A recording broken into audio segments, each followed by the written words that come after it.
Kita beralih ke kabar lainnya, dua warga negara asing asal Cina ditangkap karena melakukan aktivitas penambangan emas secara ilegal. Video aktivitas para tersangka di hutan Kota Waringin Barat itu viral di media sosial. Nih, camp Tiongkok yang kerja di Sambi. Satreskrim Polres Kota Waringin Barat meringkus dua penambang emas ilegal di Desa Sambi, Arut Utara, Kabupaten Kota Waringin Barat, Kalimantan Tengah. Dalam aksinya, kedua warga negara asing asal Cina ini menggunakan alat berat, bahan kimia berupa air raksa, karbon, kapur, dan boraks. WNA asal Cina atas nama Yin Zejun dan Xiao Weiting langsung diringkus petugas ke Polres Kota Waringin Barat. Kepolisian akan berkoordinasi dengan konsulat Cina untuk proses penyidikan. Kedua tersangka ini adalah pelaku yang melakukan kegiatan pertambangan tanpa izin dengan komoditi emas. Dan karena ini terkait dengan masalah warga negara asing, maka dalam proses penyidikannya kita berkomunikasi dengan Bufbinter dan konsulat Cina. Aparat juga mengamankan 1 unit eskavator, selang, karbon, dan botol amonium sitrat. Kegiatan tambang ilegal ini sudah berlangsung sejak bulan November 2020. Dari Kota Waringin Barat, Kalimantan Tengah, Jamberi TV One mengabarkan. Lalu bagaimana kronologi dua warga negara asing asal Cina dapat dengan leluasa menambang emas ilegal di wilayah NKRI? Ya, saat ini pemirsa sudah terhubung bersama kami Kapolres Kota Waringin Barat, AKBP Devi Firmansyah. Halo, selamat sore Pak. Selamat sore Mbak Tisa. Ya, Pak Kapolres, ini kan diketahui sudah terjadi sejak November 2022 WNA ini menambang emas secara ilegal. Kita ingin tahu sebetulnya bagaimana kronologis pengungkapan aktivitas ilegal mereka ini seperti apa, Pak? Baik, terima kasih Mbak Tisa. Jadi dapat kami jelaskan, berawal dari video viral yang beredar di media sosial, kami melaksanakan penyelidikan. Kemudian pada tanggal 8 Februari, tim penyidik gabungan berhasil menemukan lokasi pertambangan tersebut dan kemudian kita laksanakan penindakan dengan mengamankan lokasi pertambangannya. Kemudian kita juga langsung mengamankan di situ kebetulan ada warga negara Cina yaitu Mr. Yin Zejun dengan Mr. Xiao Weiting. Kemudian setelah kami, karena ini kaitannya dengan warga negara asing, tentunya kami harus berkomunikasi dan berkoordinasi dengan Bufbinter serta konsulat Cina. Dan setelah kita lakukan gelar perkara, kita sepakat bahwa unsur formil maupun material sudah terpenuhi, maka perkara tersebut kita tingkatkan dari penyelidikan menjadi penyidikan. Dan akhirnya Mr. Xiao Weiting dan Mr. Yin Zejun ini kami tetapkan sebagai tersangka dan kemudian sampai dengan saat ini dilakukan penahanan di Mako Polres Kota Waringin Barat. Demikian Mbak Tisa. Pak Devi, bisa dijelaskan bagaimana alur mereka bisa melakukan penambangan secara ilegal di wilayah NKRI? Ini bahkan kalau kami lihat gambarnya di dekat hutan Kota Waringin Barat. Mengapa mereka bisa masuk sana, Pak? Apakah ada kong kali kong dengan orang dalam atau bagaimana? Baik, sebelumnya mereka ini sudah melaksanakan survei.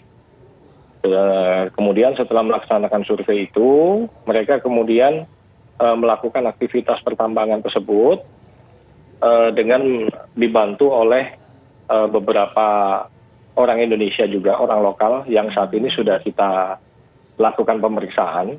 Namun dari hasil pemeriksaan sementara ini nanti akan kami kembangkan lagi apabila memang ada keterlibatan secara hukum kita pasti akan melaksanakan proses. Tapi yang jelas mereka sebelumnya sudah melakukan survei dan kemudian mereka datang kembali untuk melakukan aktivitas pertambangan tersebut. Yang melakukan survei ini WNA Cina ini ya Pak ya berarti ya? Betul, Yang melakukan survei itu Mr. Yin Zejun dengan Xiao Weiting. Karena dia sebagai pemodal dan yang satu adalah selaku untuk bagian operasional. Penanggung jawab operasional, demikian. Pak, mereka masuk dengan dokumen apa? Ketika mereka masuk ke tanah air, visa mereka seperti apa? Apakah visa mereka untuk bekerja atau mungkin mereka visa wisata atau mungkin visa apa, Pak? Untuk sampai dengan saat ini, atas pengetahuan kita, visa mereka adalah sebagai visa pekerja. Namun nanti akan kita telusuri lebih dalam lagi pekerjaan mereka ini sebagai apa. Tapi yang jelas visa mereka visa pekerja, bukan visa pengunjung atau visa wisatawan. Demikian.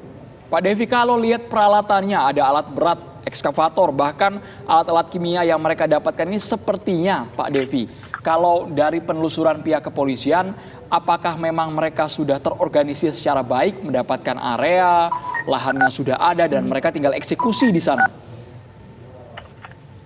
Baik, kalau untuk saat ini kami rasa belum terorganisir lah. Artinya mereka mungkin melaksanakan survei, memang lokasinya sangat sulit sekali dijangkau, bahkan sinyal handphone pun sangat sulit di sana. Dan kebetulan memang beberapa waktu yang lalu, di tempat yang tidak jauh dari situ juga kita sudah lakukan penindakan. Mungkin kita masih sama-sama ingat yang kejadian longsor beberapa waktu yang lalu yang sampai menewaskan 10 korban jiwa, dan itu sudah kita proses. Jadi mungkin melihat dari situ, mereka mungkin melihat bahwa di daerah situ memang berpotensi mengandung emas, sehingga mereka melaksanakan survei dan kemudian melakukan pertambangan di daerah tersebut. Dan memang setelah kita lakukan cross-check, daerah tersebut adalah merupakan area konsesi dari PT Ensbury Kalimantan Mining, yang sampai saat ini belum dikerjakan karena mereka masih dalam proses mobilisasi alat dan lain-lain sebagainya. Demikian. Pak, ini hasil tambang ilegal ini mereka kemanakan? Mereka jual kemana? Mereka bawa kemana? Siapa yang menampungnya? Karena mereka baru mulai di bulan November, jadi mereka ini memang belum sempat menjual. Mereka baru mengumpulkan dan kemudian baru diproses, sehingga untuk aktivitas jual beli masih belum ada. Dan semuanya sudah langsung kita amankan. Dan lokasinya pun juga masih sangat baru sekali. Artinya memang belum sempat ada transaksi jual beli. Demikian, Pak. Baik, temuannya berapa banyak ini, Pak, yang sudah berhasil digali oleh mereka? Kalau untuk temuan, sementara karena itu masih, jadi mereka semacam masih baru membuka lahan saja. Kemudian hasilnya juga belum maksimal. Jadi mereka baru hanya sampel-sampel saja. Jadi mereka ini memerlukan proses seperti membuka dulu, kemudian setelah itu dilakukan proses selanjutnya sampai bisa mendapatkan emas tersebut. Demikian. Oke, ada kerusakan lingkungan, Pak, sepanjang waktu November sampai dengan mereka sampai kemarin akhirnya tertangkap? Baik, terima kasih. Untuk saat ini, karena kita masih fokus ke pertambangan ilegalnya, nanti akan kita lakukan pemeriksaan juga apakah terjadi kerusakan lingkungan atau tidak, karena kita sangat bersyukur sekali informasi yang kita dapatkan sangat cepat sehingga kita langsung melakukan penindakan di lapangan yang mudah-mudahan belum terjadi kerusakan lingkungan. Pak Devi, lalu bagaimana proses pidana terhadap para tersangka ini, mengingat harus berkoordinasi juga dengan konsulat Cina?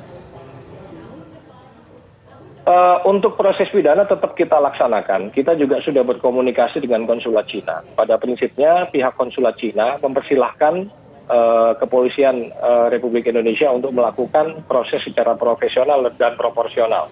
Artinya mereka tidak akan mengintervensi terhadap proses penyidikan yang kita lakukan nanti. Dan saat ini tersangka ini kita persangkakan dengan pasal 158.